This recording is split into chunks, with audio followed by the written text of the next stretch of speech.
Hello, BookTube. I thought we'd do another book repair because I found another classic, another book I've always wanted to have back in my library. This is The Devil and John Foster Dulles by Townsend Hoops.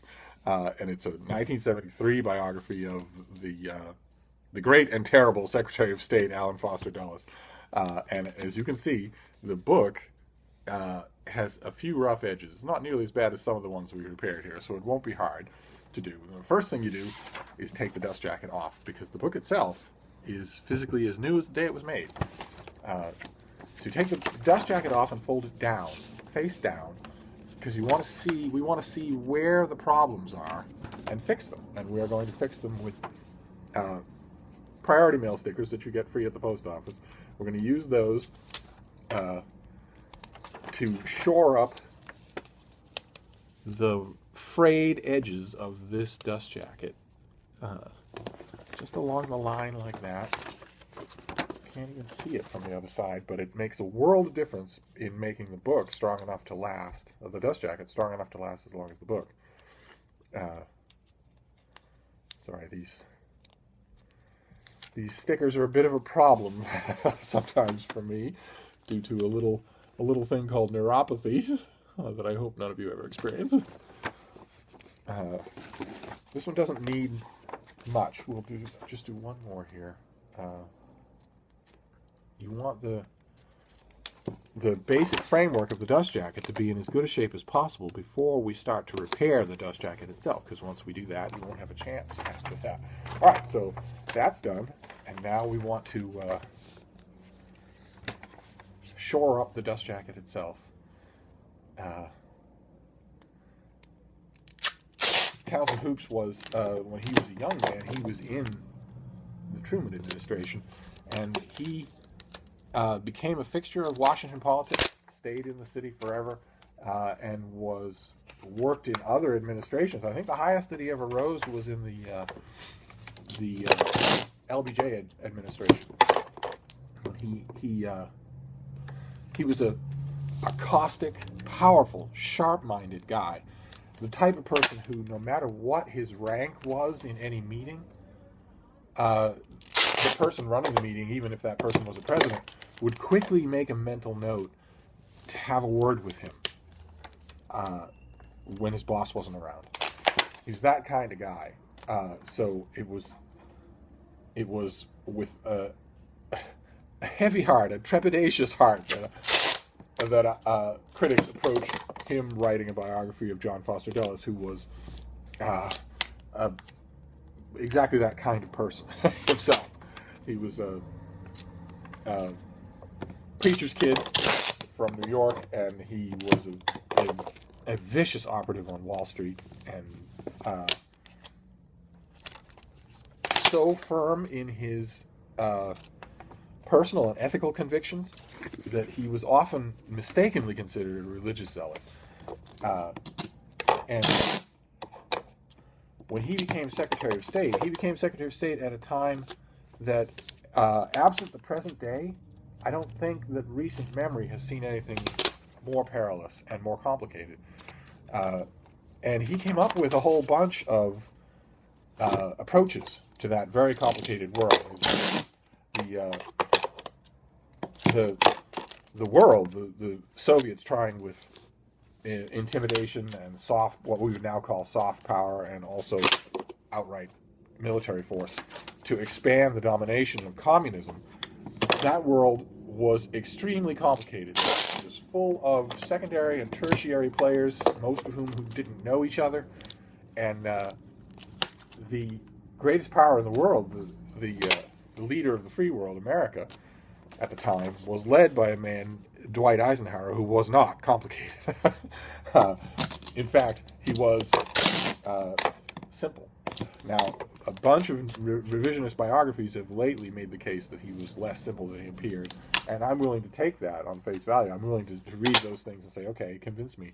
But certainly he wasn't devious. And John Foster Dulles not only was, but didn't know that he was, which made him, he's endlessly fascinating to read about. It's also endlessly fascinating to read.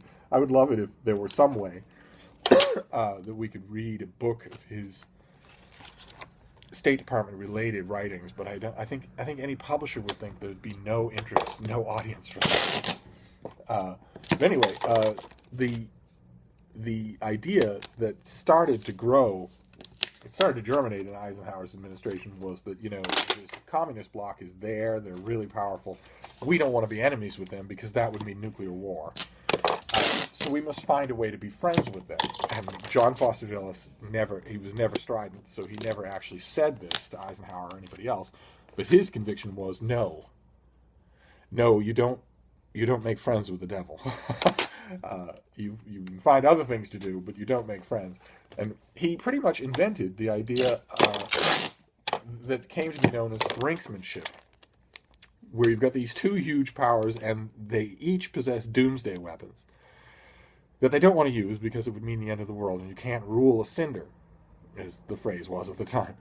So international power politics and diplomacy become matters of going as close to the brink as possible, but then not crossing it.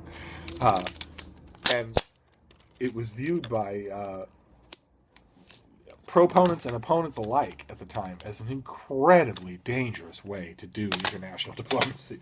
And John Foster Dulles was something of a master of it, as much as anybody could be, to such a point that Nikita Khrushchev himself, when John Foster Dulles died, said, well, he invented brinksmanship, but he himself never crossed the brink.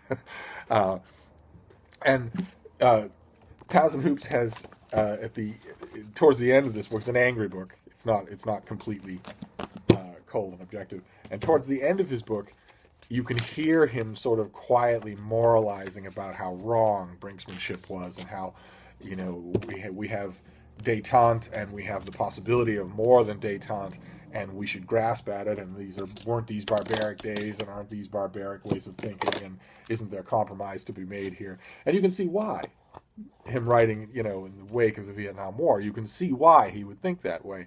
And the book is a perfect example of how time marches on. It's a perfect example of how history reshapes history books over time.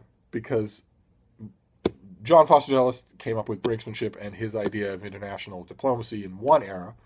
Townsend Hoops wrote his book in another era, in which he criticized John Foster Dulles for not accommodating the Soviet Union at a time when accommodating the Soviet Union looked like the smart thing to do, the peaceful, sensible, rational thing to do.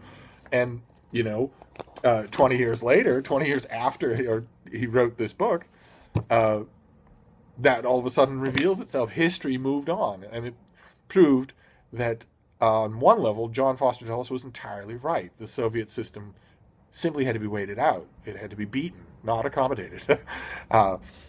And there was no way for Townsend Hoops to know that. And there was no way that John Foster Dulles could have known it either. He was going on, convictions alone. It makes stuff like that, to read this now in a future that none of us at the time imagined, in which there is no Soviet Union, in which the Berlin Wall fell on video, it doesn't invalidate the book. Great historical writing doesn't become invalidated. Instead, it makes it 10 times more interesting to read. Now, you wouldn't make this the one and only John Foster Dulles biography that you read, although none better has appeared. But you would definitely want to read this for the fascination alone. Fascination folded on fascination of the time it writes about, the time it itself was written, and the time we now live in. It's just sorry, I don't mean to preach. The only point I want to make, and I know I'm making it to a very small minority of people who might think that I'm right, is that fiction just can't compete with something like that. This is not even close. But anyway, I don't want to start the fiction non-fiction debate. Anyway, there we go.